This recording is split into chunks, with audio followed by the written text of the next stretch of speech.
Look, most operators outgrow their infrastructure way before they even realize it's breaking.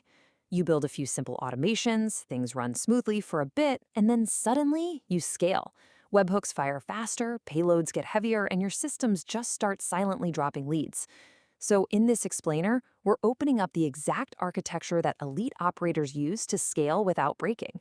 We're exposing the 2026 backend blueprint and exactly why your foundational choices are either going to scale your agency or completely bankrupt your margins.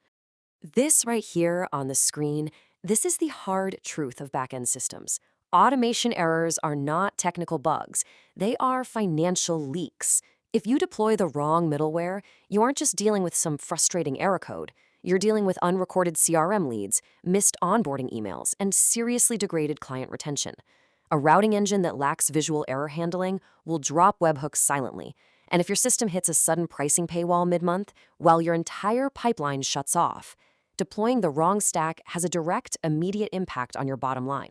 We call this the scaling trap. It happens when your stock relies on inefficient logic. Your operational costs don't just scale with your revenue, they actually outpace it.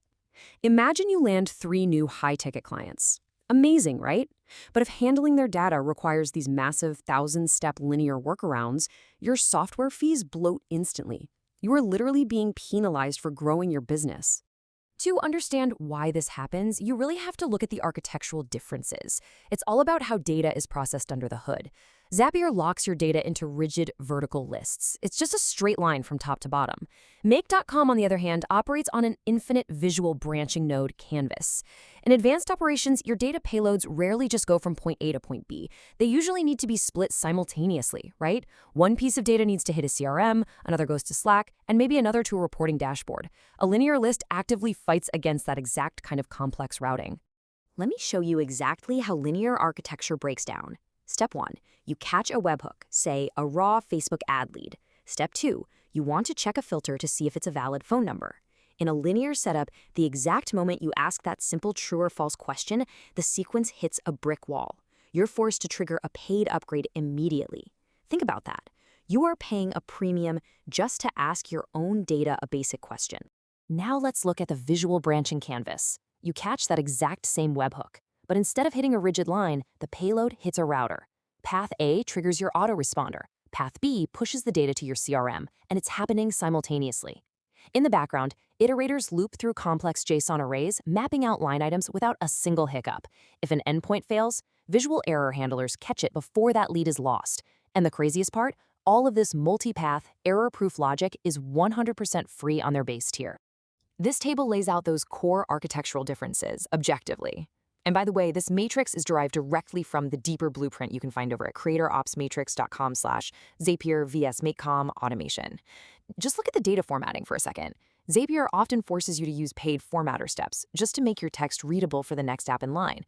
Make.com has native JSON iteration built directly into it. So while Zapier is really targeting non-technical beginners, giving them 100 single-step tasks on their free limit, Make.com is built ground up for agencies and ops teams, handing out 1,000 multi-step operations for free. It's just a completely different playing field. And the impact of this architecture isn't just theoretical. Internal test data mapping out backend migrations showed that moving 5 active agency workspaces from Zapier over to Make.com reduced monthly webhook execution costs by an average of 63%. 63%! You are slashing your infrastructure overhead by over half simply by changing how your middleware thinks. Just let that sink in for a minute. The reason for that massive cost reduction comes down to one simple backend math equation: task versus operation. See, Zapier operates on a cost-per-task model. They charge you every single time an action completes successfully. So if your workflow catches a webhook, checks a spreadsheet, formats a date, and then sends an email, that burns through multiple tasks in seconds. A starter Zapier tier limits you to 750 tasks, which means an active campaign will completely obliterate your monthly allowance in days.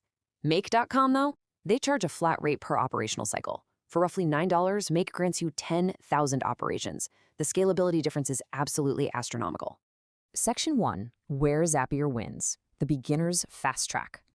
Look, to be completely objective here, If a team member just needs a simple two-step integration and they don't want to touch APIs, Zapier is brilliant. It really is. But there is a precise, unavoidable moment where you outgrow it. The second your architecture requires nested CRM routing, where different leads demand conditional multi-path follow-ups, that simple beginner tool transforms into a massive financial liability.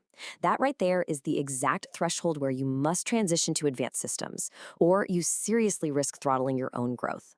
And for operators managing extreme scale or super strict enterprise data compliance, the infrastructure conversation goes even deeper. If you're managing strict client privacy, NAN is a source-available orchestrator that technical teams can run entirely on private servers. Or there's Activepieces. That's an open-source alternative heavily favored by operators who are looking to completely escape those per-task SaaS billing environments. So DevOps teams do have powerful, self-hosted alternatives when SaaS limitations just get too tight. But regardless of the orchestrator you choose, we eventually have to shift the focus back to execution. Routing data cheaply is an operational necessity, sure, but routing data does not generate revenue. Closing leads generates revenue. The fatal flaw of amateur no-code setups is pushing a highly qualified lead into an isolated, disjointed spreadsheet where it just sits and rots. Moving data efficiently means absolutely nothing if the payload doesn't land in an environment built to actually execute. So here is the 2026 execution stack. Make.com acts as the central logic engine, handling all your visual routing and raw JSON. Next, GoHighLevel serves as the execution engine.